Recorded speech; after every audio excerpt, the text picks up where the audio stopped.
നമസ്കാരം. American president Donald Trump സ്വീകരിക്കുന്ന പുതിയ നയങ്ങൾ ലോക വിപണിയിൽ മൊത്തം പ്രതിഫലിക്കുകയാണ്. ഇന്ത്യക്കെതിരെയും കടുത്ത നടപടി ട്രംപിന്റെ ഭാഗത്തു നിന്ന് ഉണ്ടാകുമോ എന്നാണ് ഉയരുന്ന സംശയം. പ്രധാനമന്ത്രി നരേന്ദ്രമോദി വൈകാതെ അമേരിക്ക സന്ദർശിച്ച് ട്രംപുമായി ചർച്ച നടത്തുമെന്ന വാർത്തകളും വന്നിട്ടുണ്ട്. നരേന്ദ്രമോദി അടുത്തയാഴ്ച ഫ്രാൻസിലേക്ക് പോകാൻ തീരുമാനിച്ചിട്ടുണ്ട്. അവിടെ നിന്ന് അമേരിക്കയിലേക്കും സന്ദർശനം നീട്ടിയേക്കും. ട്രംപ് 3 രാജ്യങ്ങൾക്കെതിരെയാണ് നിലവിൽ നടപടി സ്വീകരിച്ചിട്ടുള്ളത്. സൗഹൃദം സൂക്ഷിക്കുന്നതിനാൽ ഇന്ത്യക്കെതിരെ കടുത്ത നടപടിക്ക് സാധ്യത കുറവാണ്. എങ്കിലും പ്രവചിക്കാൻ കഴിയാത്ത രീതിയാണ് ട്രംപിന്റേതെന്ന ആശങ്കയും ബാക്കി നിൽക്കുന്നു. കാനഡ, മെക്സിക്കോ എന്നീ രാജ്യങ്ങൾക്കെതിരെ ചുങ്കപ്പോര് തുടങ്ങിയിരിക്കുകയാണ് ട്രംപ്.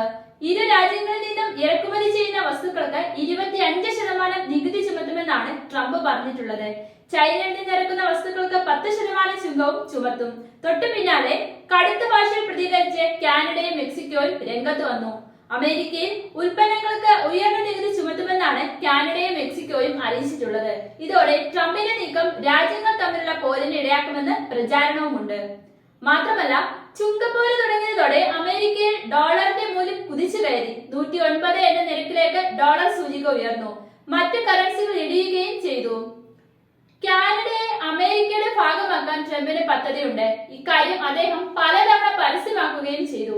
അമേരിക്കയുടെ 51ാം സംസ്ഥാനമായി കാനഡയ്ക്ക് തങ്ങൾക്കൊപ്പം ചേരാമെന്ന് ട്രംപ് പറയുന്നു. എന്നാൽ അങ്ങനെ ചെയ്താൽ ചുങ്കം തീർത്തും ഒഴിവാക്കാമെന്നും ട്രംപ് ഓഫർ നൽകുന്നു. എന്നാൽ അമേരിക്കൻ ഉൽപ്പന്നങ്ങൾ ഉപയോഗിക്കുന്നതിൽ നിന്ന് എല്ലാവരും പിന്മാറണമെന്നാണ് കനേഡിയൻ പ്രധാനമന്ത്രി ജസ്റ്റിൻ ട്രൂഡോ പൗരന്മാരോട് ആവശ്യപ്പെട്ടിരിക്കുന്നത്. അമേരിക്കക്കെതിരെ ചൈന കടുത്ത നടപടി സ്വീകരിക്കാൻ തുടങ്ങിയാൽ ആഗോള വിപണി കലങ്ങി മറിയും. ട്രംപിന്റെ നടപടി ഡോളറിന്റെ കരുത്ത് വർദ്ധിപ്പിച്ചതോടെ വിപണിയിൽ വലിയ മാറ്റമാണ് ഉണ്ടായത്. സ്വർണ്ണവില കുറഞ്ഞു, പ്രധാന കറൻസികളെല്ലാം ഇടിഞ്ഞു, ക്രിപ്റ്റോ കറൻസി വില താഴ്ന്നു, ഓഹരി വിപണികൾ കൂപ്പുകുത്തി.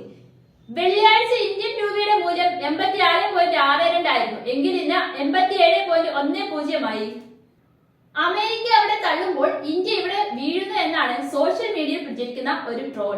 രൂപ ചരിത്രത്തിലെ ഏറ്റവും വലിയ വീഴ്ചയിലാണ്. ഇത് പ്രവാസികൾക്ക് നേട്ടമാകും. എന്നാൽ അവർക്ക് ആഹ്ലാദിക്കാനുള്ള ഒരു വക ഇതിന് പിന്നിലുണ്ട്. ഗൾഫിലും യൂറോപ്പിലും അമേരിക്കയിലുമുള്ള പ്രവാസികൾ നാട്ടിലേക്ക് പണം അയക്കുമ്പോൾ കൂടുതൽ തുക ലഭിക്കും.